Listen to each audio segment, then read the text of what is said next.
So this is the H4656 sealed beam halogen bulb.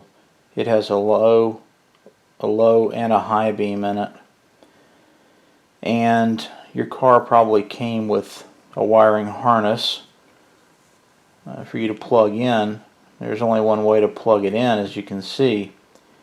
But if something happened to your harness and you're trying to build new plugs to put on a wiring harness, how do you know which one's which?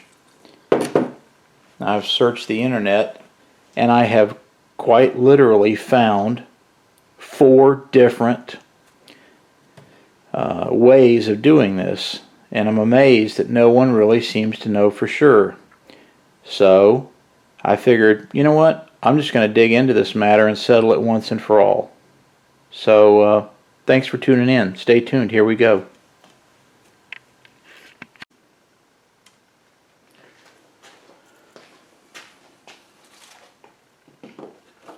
Alright, configuration number 1 will be first.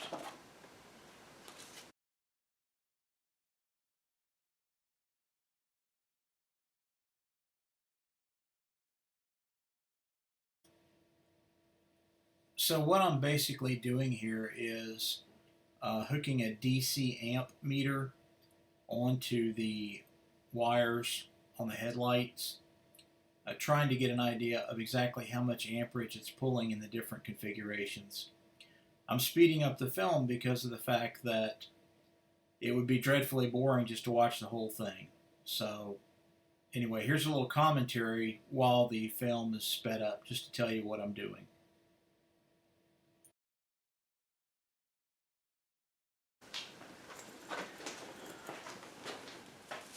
Okay, configuration 2. It occurs to me that configuration 2 does not need to be done because by floating the positive lead back and forth, I've already got my figures on these. So they're going to be the same by floating the positive lead back and forth.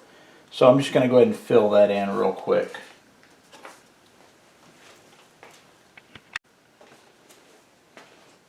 Okay, going to move on to configuration 3. See what happens.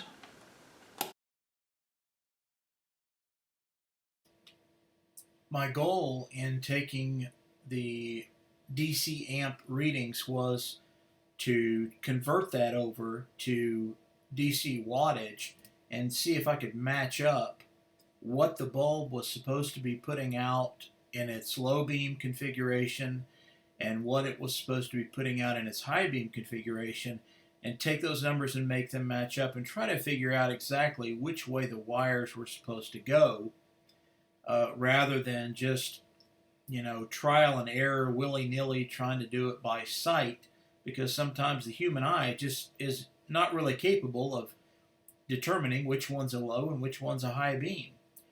And so I consider this test to be pretty successful, the data that was collected, that is.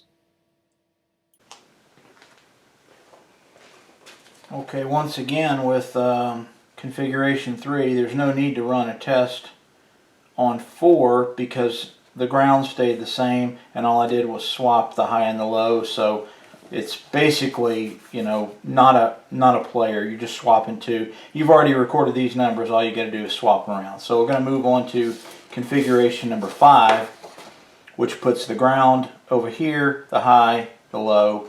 We'll see what we can get on that one. One thing to note, and this is just a little bit more commentary while I'm taking measurement readings, but it matters which way you clamp on the DC amp meter. You can get an erroneous reading unless you have it clamped on correctly. Just, gee whiz stuff to know. I had to take readings, sometimes several times, to get the correct readings.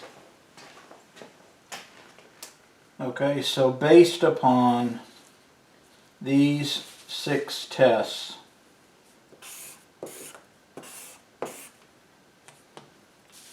I have eliminated, or I feel I've eliminated,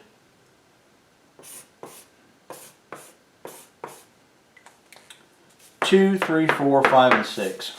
This number 1 configuration here shows that this low beam, this configuration here, shows the low beam at approximately 41 watts. It shows the high beam at approximately 55 watts. So, if we take a look at the actual bulb here, the container that the bulb comes in,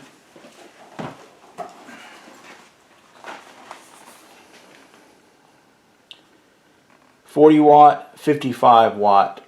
So that corresponds with this test right here using the amp meter on the DC setting. But I'm not done yet. We're going to gather even more evidence because I want to be absolutely sure about this. Okay, here's the next phase of my detective work, and that is I've actually opened up an H4656 bulb, and I'm going to look inside, and what I'm looking for is the negative should have two little probes coming off of it to power both the high beam and the low beam. So if I can find the negative, that's going to reinforce the earlier tests that I did. So this beam has been broken open. Don't ask me how. It was ugly. And if we look inside here, let's see how close we can get this.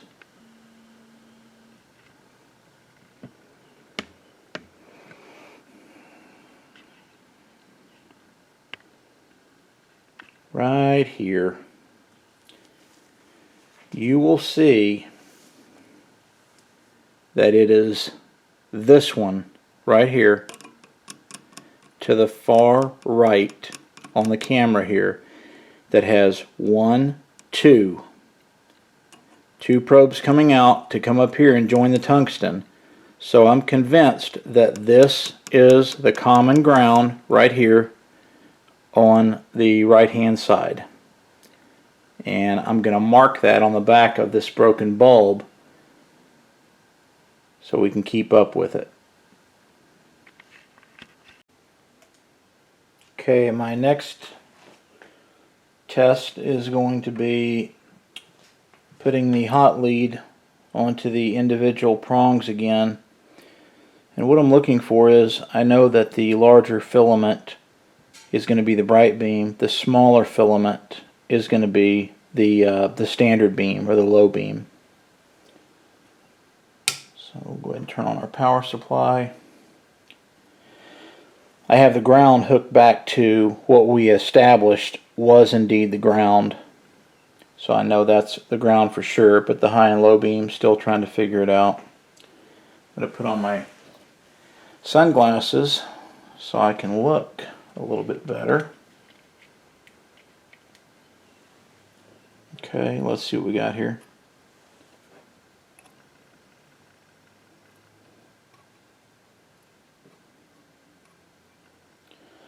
Alright, that's the larger filament there. That's the smaller filament. Large, small, large, small, large, small. So I'm pretty sure that the larger filament is up higher on the right hand side as I'm looking at it. I'll have to mark that with my magic marker. So large filament, small filament.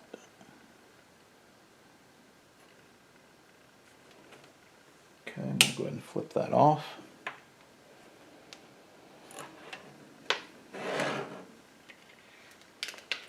And I'm going to make my notes.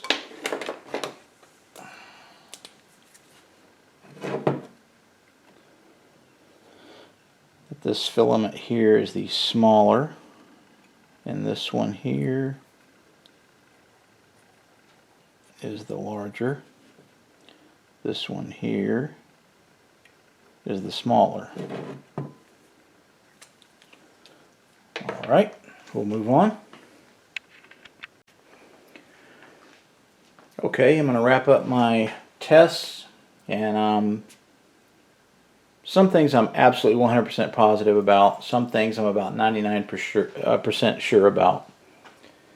First of all, let's look at our shattered bulb. I am 100% positive this is the ground right here. No doubt in my mind.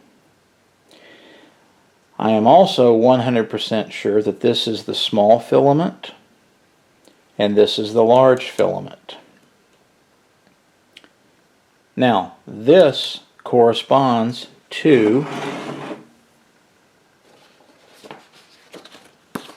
the testing with the amp meter.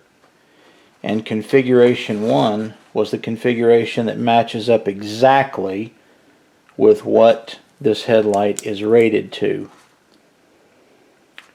Ground, low beam, high beam.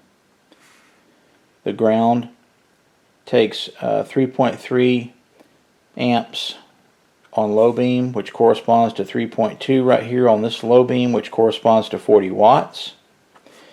The high beam, 4.4 amps, which corresponds to 55 watts, which corresponds back here to the ground side at 4.4 amps. Configuration number 1. So based upon that evidence, this is the way the H4656 bulb should be wired. Ground, low beam, high beam.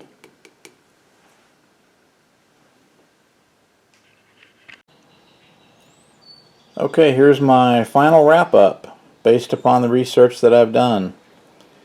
I am 99.63% sure that this is the proper wiring for the H4656 seal beam headlight based on bench testing and of course the open heart surgery that we did without stitches because we didn't pick up all the pieces. We just kind of discarded them afterwards. But ground, low, high, as you are looking at the headlight, just like this.